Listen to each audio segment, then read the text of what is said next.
What we do here is go back. So,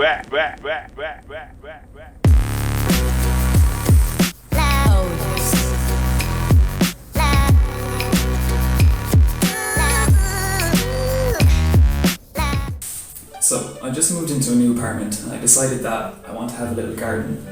Now, I don't have a big balcony or any outdoor space really, but I do have a small, sunny windowsill. So I decided, look, I'm going to pick up some plants. These are just regular herbs out of the supermarket. I've got sage, flat leaf parsley, oregano, basil.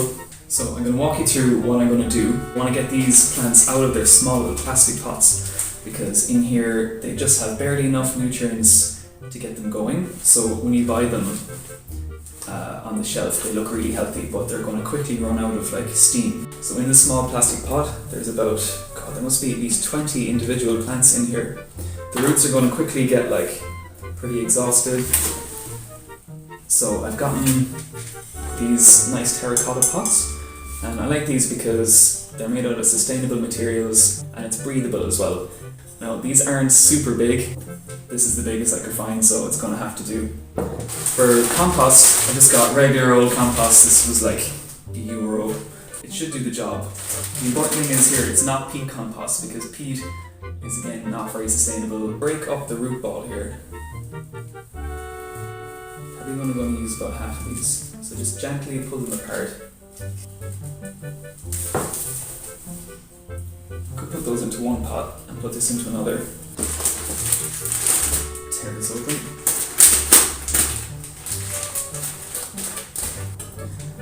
So what you want to do is just put a little bit of compost on the bottom and then put your plant in. Now I'm actually looking at this wondering if there's too many, but I'm just going to try this, see how it goes. So what we're doing here is we're just giving the plants a little bit more space and a little bit more nutrients, because that's really what they need. If you just put them as they are in the little plastic pot they came with, you might get about 2 harvests and then that's going to be it. So literally it's as simple as that. What I'm actually going to do is start trimming the tops, because that will encourage the plant to be a little bit more bushy, because if you look at it at the moment it's really stringy because it's been growing with no wind inside this little paper packet. So what we're doing is we're reducing the burden on the roots and creating more opportunities for the little nodes here to start taking over from the main stem. You don't have to be too precise about it. So that's one done. We'll move on to the other 3.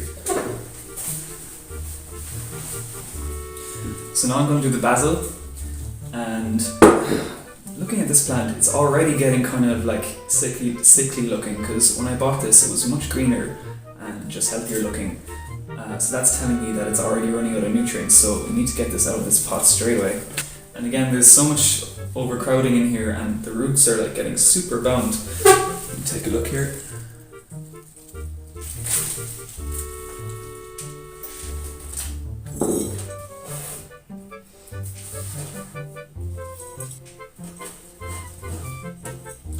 You'll find with basil especially that once it starts to run out of nutrients, it's going to get stressed and then it's going to start bolting. It's just going to start going to flower, and when that happens the plant is going to get much taller.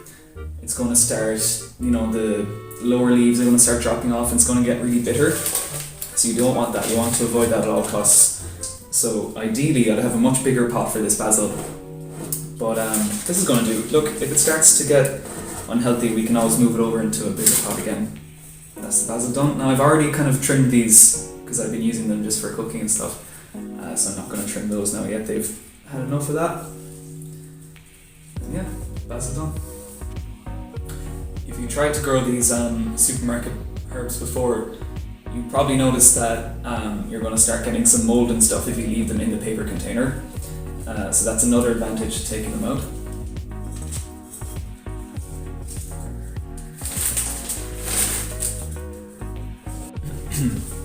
So with the trimming, you kind of want to take off just at this point, because there's leaf nodes here that are going to start growing, and you just want to take off this top section. You don't have to do this, I'm just going to try it for a bit of an experiment to see if it helps. Because these are just so leggy, like they're going to be a little bit too leggy. Plus you can just use this sage straight away.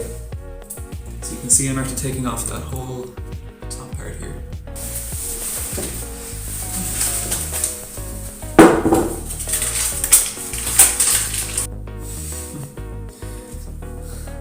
The amount of parsley in here.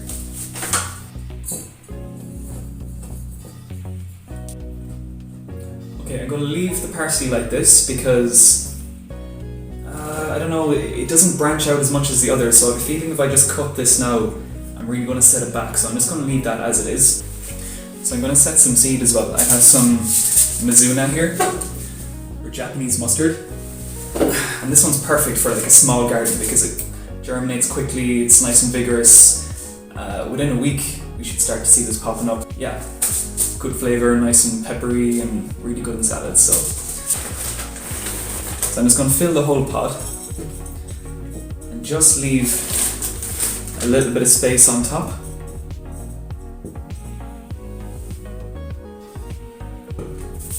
And add in my seeds. I'm just going to put a small layer, a single layer on top.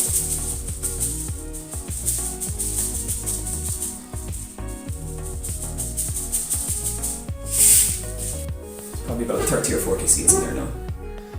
And to finish it off, one layer of compost on top.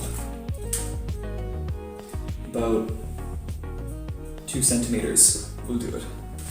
And that's it. Easy as. So here's my little kitchen garden, ready to go. So this is a nice kind of south-facing spot. It's important to keep an eye initially that they get enough water and stuff, so I'm actually going to water them straight away now.